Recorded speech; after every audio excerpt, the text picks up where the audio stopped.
महाराष्ट्र में भारतीय जनता पार्टी के नेतृत्व वाली महायुति गठबंधन के भीतर दरारें खुलकर सामने आने लगी हैं।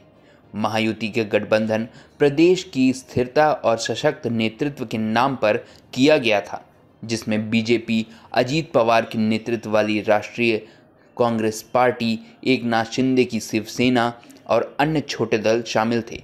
लेकिन इन सभी दलों के बीच हालिया घटनाक्रम ने गठबंधन की मजबूती पर सवाल खड़े कर दिए हैं।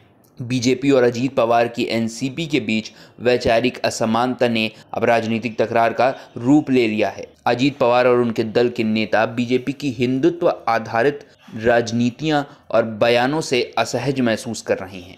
अजीत पवार ने खुलेआम कुछ बयानबाजी और राजनीतिक कदमों से असहमति जताई है, जो ये संकेत देते हैं कि गठबंधन के भीतर गंभीर मतभेद हैं। ऐसे समय में जब महाराष्ट्र में चुनाव निकट आ रहे हैं, ये दरारें गठबंधन के लिए संभावित चुनौती बन सकती हैं।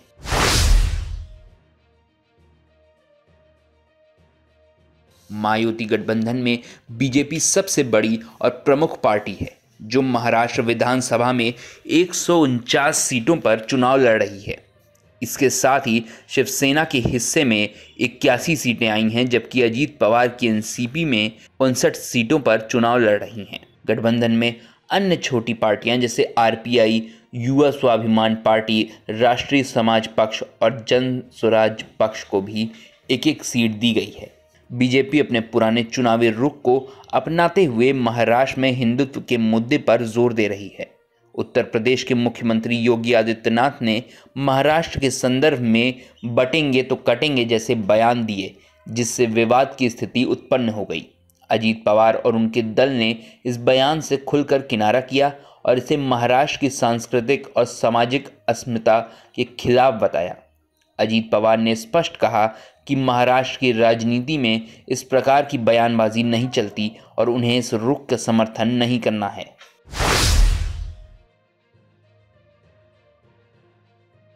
अजीत पवार की एनसीपी का वोट बैंक मुख्यतः मुस्लिम और ईसाई समुदाय के मतदाताओं में है, जो कि बीजेपी के हिंदुत्व आधारित चुनावी एजेंडे के साथ नहीं जुड़ पाता।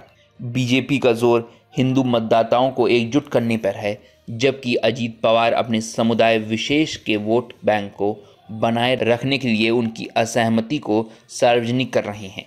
महायुति की हालिया बैठकों और रैलियों में भी ये मतभेद उभर कर सामने आए हैं। अजीत पवार की पार्टी के उम्मीदवारों ने स्पष्ट कर दिया कि वे अपने प्रचार में प्रधानमंत्री नरेंद्र मोदी, केंद्रीय गृह मंत्री अमित शाह और उत्तर प्रदेश के मुख्यमंत्री योगी आदित्यनाथ की रैलियों का समर्थन नहीं चाहते। इससे ये साफ है कि अजीत पवार अपने समुदाय के मतदाताओं की संवेदना के मद्देनज़र एक संतुलित रुख अपनाने की कोशिश कर रहे हैं। बीजेपी के एक वरिष्ठ नेता ने निजी बातचीत में माना कि महायुति के भीतर बीजेपी और एनसीपी एक दूसरे को राजनीतिक रूप से नुकसान पहुंचा रहे हैं। उन्होंने कहा कि अजीत पवार के साथ बीजेपी का वोट ट्रांसफ़र होना लगभग असंभव है, खासकर उन सीटों पर जहां बीजेपी की पकड़ कम है और एनसीपी को वोट बैंक मजबूत है। ऐसे हालात में बीजेपी का मजबूत हिंदुत्व का एजेंडा एनसीपी के समर्थन आधार को प्रभावित कर सकता है और गठबंधन के भीतर मतभेद को और गहरा कर सकता है। बीजेपी की रणनीति महाराष्ट्र में एक मजबूत हिंदू वोट बैंक बनाने की है, जो कि उनके लिए फ़ायदेमंद साबित हो सकती है। लेकिन अजीत पवार का साथ लेना उनके लिए एक अस्थायी रणनीति थी, जिसे लेकर अब कुछ नेता असहज महसूस कर रहे हैं। 20 नवंबर को होने वाले महाराष्ट्र विधानसभा चुनाव में इस दरार का असर चुनावी परिणामों पर पड़ सकता है।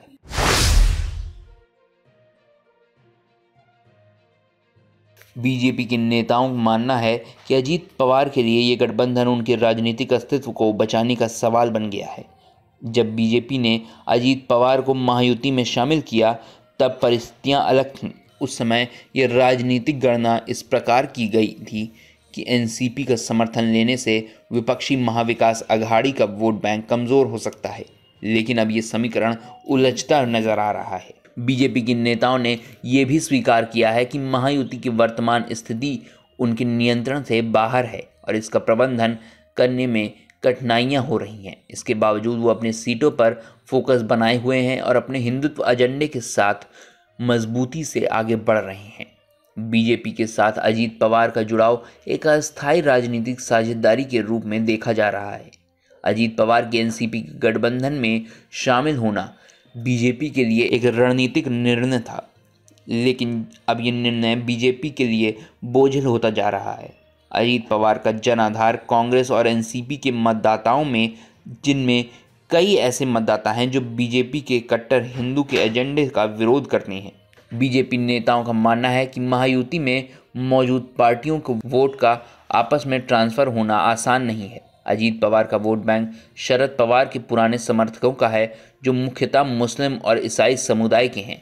ऐसे में बीजेपी का हिंदुत्व का एजेंडा उन मतदाताओं के साथ तालमेल नहीं बिठा पा रहा जो अजीत पवार के समर्थन में है। इस कारण दोनों दलों के बीच ये राजनीतिक तनाव बना हुआ है। महाराष्ट्र के आगामी विधानसभा चुनाव में महायुति का मुख्य मुकाबला महाविकास आघाड़ी से है, जिसमें कांग्रेस, एनसीपी और उद्धव ठाकरे की शिवसेना शामिल है। 2019 के विधानसभा चुनाव में बीजेपी ने 105 सीटों पर जीत दर्ज की थी, जबकि शिवसेना ने 56 सीटें जीती थीं और कांग्रेस को 44 सीटों पर जीत हासिल हुई थी। महाविकास आघाड़ी के साथ मुकाबला महायुति के लिए एक कठिन चुनौती है, खासकर तब जब गठबंधन के भीतर आपसी मतभेद और दरार खुलकर सामने आ रही हों। 2019 में जब शिवसेना और बीजेपी साथ में थे, तब उनकी सीटें अपेक्षाकृत अधिक थीं, लेकिन अब शिवसेना 2 हिस्सों में बंट चुकी है और एनसीपी के अंदर भी विभाजन हो चुका है।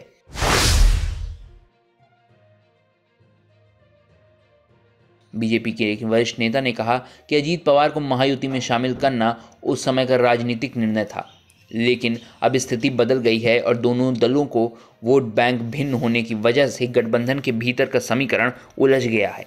बीजेपी नेताओं का मानना है कि शिवसेना के साथ उनके पहले से मजबूत संबंध हैं और यदि अजीत पवार गठबंधन से बाहर भी होते हैं तो बीजेपी और शिवसेना के बीच के गठबंधन बने रहने की संभावनाएं अधिक हैं।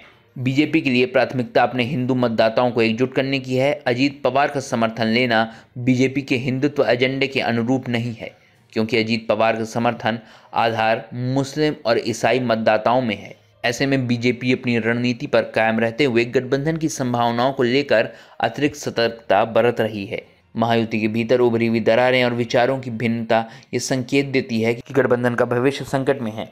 बीजेपी और अजीत पवार की एनसीपी के बीच मतभेद खुलकर सामने आ चुके हैं और दरारें गठबंधन के लिए संकट का कारण बन सकती हैं और आगामी चुनावों में इसका असर भी देखने को मिल सकता है। बीजेपी अपने हिंदुत्व एजेंडे पर कायम रहते हुए अपने वोट बैंक को मजबूत बनाए रखने की कोशिश कर रही है, जबकि अजीत पवार को अपने समर्थकों को संतुष्ट करने के लिए अपनी राजनीतिक अस्तित्व को बनाए रखने की चुनौती का सामना करना पड़ रहा है। महायुति का ये टूटना न केवल महाराष्ट्र की राजनीति के लिए महत्वपूर्ण है, बल्कि इससे ये भी संकेत मिलता है कि मत भिन्नता और विचारों का टकराव किसी भी गठबंधन की स्थिरता के लिए एक गंभीर चुनौती हो सकते हैं। अगले कुछ महीने महायुति के लिए निर्णायक साबित हो सकते हैं। यदि ये गठबंधन चुनावों में मजबूत स्थिति में रहता है तो ये राजनीतिक समीकरण बदल सकता है, अन्यथा ये गठबंधन केवल एक अस्थायी राजनीतिक साझेदारी बनकर रह सकता है, जिसका राजनीतिक प्रभाव दीर्घकालिक नहीं होगा। और आप हमसे जुड़े रहने के लिए सब्सक्राइब करें YouTube पर, फॉलो करें Twitter पर और लाइक करें Facebook पर। और ज्यादा जानकारी के लिए आपको टाइप करना होगा सिर्फ न्यूज़ नशा।